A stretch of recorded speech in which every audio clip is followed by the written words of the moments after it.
Hello, and welcome to this video on yield strength, tensile strength, and shear strength, and how that relates to weld analysis. To begin with, let me start by sharing the screen so you can follow along with the PowerPoint that I'm going to use. My name is Girish Kelkar, and I am a welding consultant operating as WJM Technologies. Additional information about my consulting business is on the web at welding-consultant.com. And the video you're watching right now is part of the YouTube channel, The Weld Nugget. Yield, tensile, and shear strength play a major role in performance of the welds. And it is important to understand the fundamentals of those terms, and then we will look at how it affects weld analysis. To begin with, let's look at the stress-strain curve. The stress-strain curve is a curve that is generated on a testing machine when you take a wire or a rod, that's the typical geometry that is used, and you pull on it. When you pull on it with a certain force, you're applying a certain amount of stress, and that stress is calculated as force divided by the area, and that is plotted on the vertical axis. When you pull on something, whether it's a metal or a plastic, you are going to get an extension. So the original length changes to a bit longer length typically. And the strain is calculated as the change in length over the original length. And that is plotted on the horizontal axis. When we plot this stress over here, we are plotting what is called engineering stress. The engineering stress is a ratio of force divided by the original area. That means we are going to take the original dimensions of the rod or the wire, even though during testing, because when you stretch something, the area shrinks in size, but we don't include that. And there's a good reason for that. One is practical sense. It is very hard to instantaneously measure the diameter of that component. And the shape of the curve we get has a fortuitous peak at the top, which helps us with our analysis as well. And we will discuss that in about 3 slides. So here we are going to plot engineering stress on the vertical axis and strain on the horizontal axis. In the beginning portion of the curve, this line, stress to strain, is a straight line. And in that portion, when you take the ratio of stress to strain, we get something called as the elastic modulus. The elastic modulus is higher number for materials which are strong like steels and is a smaller number for materials which are softer such as annealed copper. Most of the analysis we're going to talk about in this video is based on application of tensile stress, but we can do the same with compressive stress. But majority of the applications for metals in functional products, most of them are based on tensile stress. So let's look at, now that we know what the stress strain diagram, the fundamentals are, let's look at what is the yield strength. The yield strength is that transition from the straight line portion of the curve to a plastic zone. So in the initial portion where the stress to strain diagram is a straight line over here, that's called the elastic zone. The elastic zone is the zone where when you apply stress, the part elongates. When you release it, it goes back to the original shape. A good example would be a tension spring. So the spring I'm showing you over here, it's a tension spring. So usually you have compression springs, but in this case, it's a tension spring. When you pull on it, it will extend. When you release it, it'll go back, of course, within certain operating limits. So that's the elastic zone. Once you apply a certain amount of stress which exceeds that elastic zone, we start getting what is called a plastic deformation. The plastic deformation is deformation which is permanent. That means if you release the stress, the component will not go back to its original shape. And what we want is we want that transition from elastic to plastic. So what the engineering community has decided many, many decades ago, that we are going to measure the strain at 0.2% strain. We're going to measure the stress at 0.2% strain, and that stress we are going to define as yield strength. Yield strength means the strength or the stress at which the material goes into permanent deformation. So units of yield strength are going to be KSI or megapascal, depending on your choices. And that is true for all discussion over here, whether it's yield strength, tensile strength, and shear strength. So yield strength is the strength of the material below which the material will be operating in the elastic zone. And that's very common. Every component that you deal with on a daily basis, whether the chair with you're sitting on or when you're driving a car, the entire car is undergoing some amount of stress. But that stress is always within the elastic zone because then the car doesn't change shape by the time you're back from the grocery store. Or when you're sitting on a chair, the chair doesn't change shape every day and has some gradual deformation. So we operate most of the components on a daily basis in the elastic zone. So the design engineer needs to know how to make sure that the stress is below that yield strength. So even if the yield strength is over here, the design engineer is going to use some amount of factor of safety, and the yield strength, actual yield strength in on a daily basis might be half of that, let's say. At the next level, when you apply greater amount of stress, now we are beyond the elastic zone. So here again, we have engineering stress and strain. Now we have applied stress, which is beyond the yield strength, and we are causing permanent deformation. So that means once you go beyond that stress and release that load, the component doesn't come back to its original shape. And as you keep increasing that stress, you reach a point where this engineering curve, and that's where the beauty of having the engineering stress is, it automatically ends up having a maxima, and at that maximum point is the tensile strength. Now, the tensile strength, also known as ultimate tensile strength, they're both the same thing, is the maximum in that engineering stress curve. And that's how it is easy to pick up that point. This range of stresses where the stress is beyond the yield strength but less than the tensile strength is where a lot of manufacturing is done. For example, bending. So I can show you the picture over here on the right. You can see that these components of metal has been bent into a 90-degree bend, and they're not going back. So they all started as a flat sheet of metal, and they were put in a press and bent it by 90 degrees, but they don't go back. So that means there is permanent deformation. So there are a lot of processes in manufacturing where we are operating in this zone where we induce plastic deformation. Excuse me. So we have the yield strength and we have the tensile strength. So yield strength is the border between elastic and plastic. And tensile is the border between normal plastic operations where we change the shape, but we do not break the component to a point where we go beyond that, where we get rapid change in shape and likelihood of failure as well. So tensile strength and yield strength. A lot of times you might hear people say that yield strength is a factor of safety over tensile strength because tensile strength is usually higher. So they might say, well, yield strength is a factor of safety over tensile, but that's not true. Yield strength and tensile strength signifies completely different phenomena in material behavior. The shape of the curve which I'm showing over here is a generic curve. So this is not a specific to a certain alloy.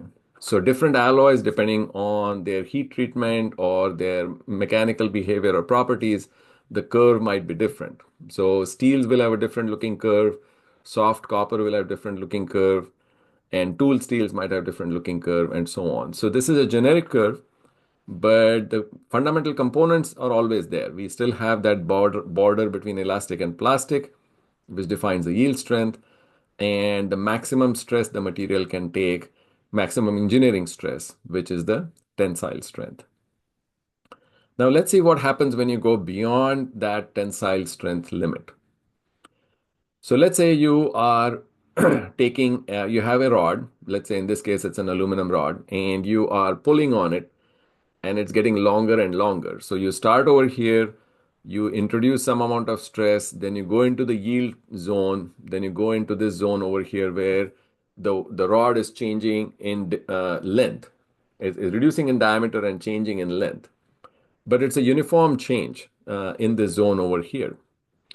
Once you go to a point where you apply the stress which is beyond the tensile strength, you will find that at one of the locations along the length of the rod, you will find a very drastic change in shape. So the rest of the rod might be the same, but in one location you'll have a drastic, what is process called necking down. That means the diameter rapidly shrinks and the rod elongates over there, and at some point it just fails. So there's a failure point over here where the rod just comes apart. And this process, this procedure where we have this rapid change in shape and failure is because you have applied such a high stress to the component that you cannot stop that failure at that point in this particular type of testing. Now, even though we applying tensile stress, we are actually pulling on it to extend that length of the rod. In reality, at the location where it starts to fail and neck down, there are a lot of shear stresses which are operating at a certain angle, which I have shown with this dotted line. So even though the applied stress is in this vertical direction, the shear component is what is causing the actual failure. And that component of shear can be calculated approximately as 0.6 times the tensile strength. So let's say the tensile strength you have measured based on this chart is say 100 KSI. So the shear strength, which actually causes the failure and necking down, is actually 60 KSI. So if it's 100 over here, shear strength is 60. Although 0.60 times the tensile strength is an approximate relation. So if you don't know a specific information, then you can use that relation. If you have actual test data from shear testing, then that ratio instead of 0.6 can be somewhere between 0.5 and 0.8 because different materials behave a little bit differently. In the previous chart, I have mentioned that in this plastic zone, we have processes where you change shape, but you do not lead to failure. In this particular case, once we are beyond this stress, we are creating processes where we have controlled failure of some sorts. For example, extrusion. You can extrude aluminum by putting so much stress that it actually changes shape. Or you can punch holes in a sheet metal by putting so much stress that you are actually punching through. So that is the shear strength. So shear strength is usually a fraction of tensile strength. So now we have three different strengths to deal with: yield strength, tensile strength, and shear strength. In this particular case, the way I have drawn this chart over here, you can indirectly calculate the shear strength. You know the tensile strength, you put it in a formula and get a number. There are situations where you might want more precise number, and you can do that by actually testing in pure shear. Pure shear, as I'm showing you in a schematic over here, there's a fixture. Let's say this is a test sample. Let's say this is a wire or a rod, and you're sticking it out of the fixture, and then you have a shearing blade, and it's actually going to shear it off. And you measure the force required for shearing. You know the diameter of that wire or the rod, and you can calculate the shear strength. You can do the same for solder joints, for adhesive bonds, for brace joints, and even for small welds. You can actually measure the shear strength. So in the previous chart, I had shown you, you can calculate the shear strength based on that chart. If you want specific numbers, you can actually measure the shear strength. Now, shearing, as I mentioned before, is also used commonly in machining operations such as shearing, extrusion, drilling, and milling requires tremendous amount of force to be applied to actually shear the material locally. For example, you can start with a plate of steel and you can stamp this L-shaped bracket out of it. Now that stamping produces shear along those edges, and that's how you push out that plate. These holes also could be punched out by shearing, or they could be made by drilling, which also requires the material to reach the shear stress at the location of the drill. Now, how can we use all of that information? Now, we know what is the yield strength, you know what is the tensile strength, we know what's the shear strength. How can you use that in analyzing welds? So let's look at this particular weld. This is a lap joint with a lap weld. So on the right hand side, I'm showing you a cross section. This is a resistance welded lap joint. What that means is we take two pieces of steel and bring two resistance welding electrodes and form that weld nugget. And then we cut the weld to see what the nugget looks like on the inside. So this is a cross section of a resistance weld. Such welds are in abundance in your car. So if you're driving a car, you can be rest assured that there are going to be hundreds of these welds which are used to make the car body structure.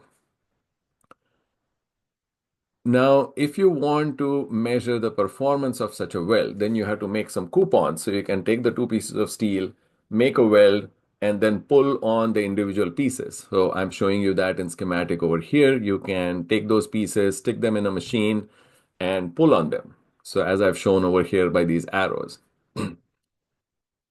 Now, when you apply load on on this weld, the straight portion of these components will be under tensile stress, just pure tensile stress, just pulling.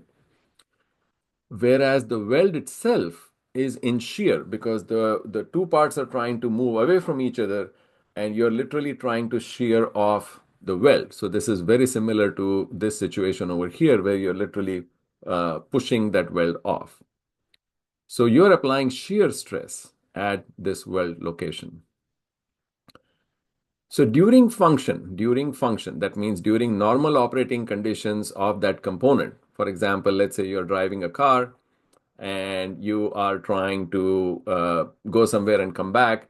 You want to make sure that the stress in the straight portion in the car body itself should be below the yield strength. So the car doesn't change shape by the time you come back.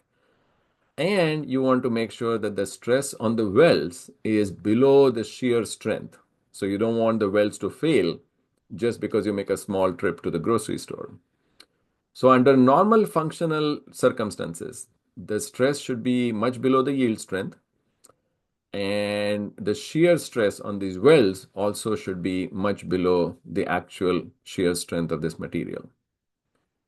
Now, what will happen if you keep pulling? If you say you apply normal stress and everything is good, you're happy. But let's say you keep pulling to a point where something gives. And that can happen in real life. Let's say you're driving your car and somebody in front of you brakes very quickly and you're not able to stop and you go and hit the car in front of you. You get down from the car and you find that the front end of the car is all mangled. It's all changed shape. So what that tells you is the stress which the car was exposed to was higher than the yield stress of the materials that you're dealing with. So the stress was in this particular region or maybe even higher. So you're no longer in the yield elastic zone, you were in the plastic zone. So when you apply that excessive amount of stress, you can deform the component. For example, the car body now looks very different than it was before. And also you might reach a stress value where you actually shear this weld.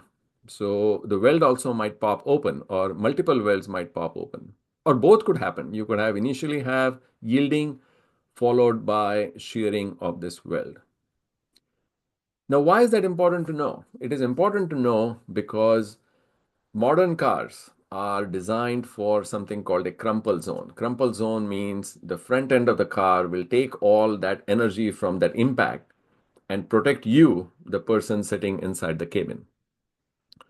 The process of absorbing that energy requires these metals to deform and at some point also may require the welds to pop open to take that energy. So whenever something happens, it absorbs some energy. So whenever the weld breaks, it is absorbing some of the energy from the impact. If the car was very, very stiff and it did not deform, then all of that energy could be transferred into the cabin and you could feel a lot more of that accident than you should. So hence it is important to not only understand the yield stress and the shear strength under normal operating conditions, you also need to understand yield and shear from the point of view of designing a weld on what would happen under extreme circumstances. Now, this is a typical lab joint. Similar situation occurs in a butt joint. A butt joint is where two parts have come together and they're welded together. So they're not sitting on top, but they're coming together. So here's an example of a butt joint with a groove weld. So here I'm showing you the cross section. These two sheet metal were brought together and a V-groove weld was welded. I'm showing you the same thing in schematic on the left. The parts had a V shape before welding, and then the whole gap was filled up by three layers, the layer 1, 2, and 3. This is root pass and two passes on top. In this case, the material was 316L, which is a type of stainless steel, in this particular case used for making tanks to contain fluids. And the filler metal was also 316L. So in this case, both are the same. The base metal is the same as the filler metal. And here again, the design engineer has to specify what is the size and shape of that groove, what is the thickness of the plate, and so on. Because this weld is in a straight line, you don't see direct shear in that direction. So if you want to test this weld, you may have to just pull on it to produce pure tensile stress. There's no shearing indirectly over there. And if it's a thicker plate, then typically these things are tested by bending. Rather than pulling on it, it is actually held in two places and pushed from the center. So the weld actually bends, and it has to have a certain amount of bending without failing. So we don't want the weld to crack up to a certain point of deformation. So in this case, we need to know, even though we are using the same material, the base metal is the same as the filler metal, we still need to know the yield strength of the base metal, which might have some work hardening. So even though the metallurgy is the same, the yield strength in this zone over here might be different, and the yield strength in the weld zone could be different because of history of work hardening and because of the heat input during welding. So here again, the design engineer should know under normal circumstances, what are the stresses which will be induced in the weld and how will it behave, and also how much extra deformation it can take before it will actually fail. And the design engineer in this case has to make sure that these welds are designed to a certain code, which does not allow that to happen under normal circumstances. Okay. So in summary, it is important to understand both yield strength and tensile strength of the materials involved for different reasons. Yielding is about change in shape. Tensile strength is related to shear. Shear strength is directly related to tensile strength. If you don't have any specific direct information, you can use this formula, 0.6 times tensile strength. I've seen people use 0.5 also, so there are different thoughts on that. But 0.6 is a good number for that, unless you can actually directly measure the shear strength. So yielding, as I mentioned before, is important for understanding how to make sure that the component is in the elastic zone before it goes into the plastic zone. And tensile strength ultimately defines shear strength, which is also important because a lot of the welds we make are actually exposed to shear rather than tensile, the weld itself. So understanding both is required, the yield as well as tensile, for normal operating of the weld as well as operating performance of the weld under extreme circumstances such as a car crash, for example. Well, thank you for your patience in reviewing this video. In addition to this video, there are other videos on my YouTube channel which will provide supporting information for this video. And that includes a video on mechanical metallurgy, where we'll introduce the stress strain curves and hardness and CTE concepts. There's a video on joints and welds to differentiate between weld joint and weld type. There's a video on fillet welds for nuances of fillet welds, which are the most common types of welds out there. And there's also a video on effect of arc welding processes on weld strength. Here we discuss how the welding process actually changes the weld strength. There are other videos and multiple videos. In fact, there are a total of now 39 videos. And with the addition of this one, will be 40 videos on different topics and different playlists, including for arc welding, laser welding, resistance welding, welding design, and welding metallurgy. So if you're interested in learning more about welding and joining, please subscribe to this YouTube channel by clicking the subscribe button below on the bottom of the screen. And I want to wish you all a great success in understanding and learning more about welding, and wishing you the very best for 2025.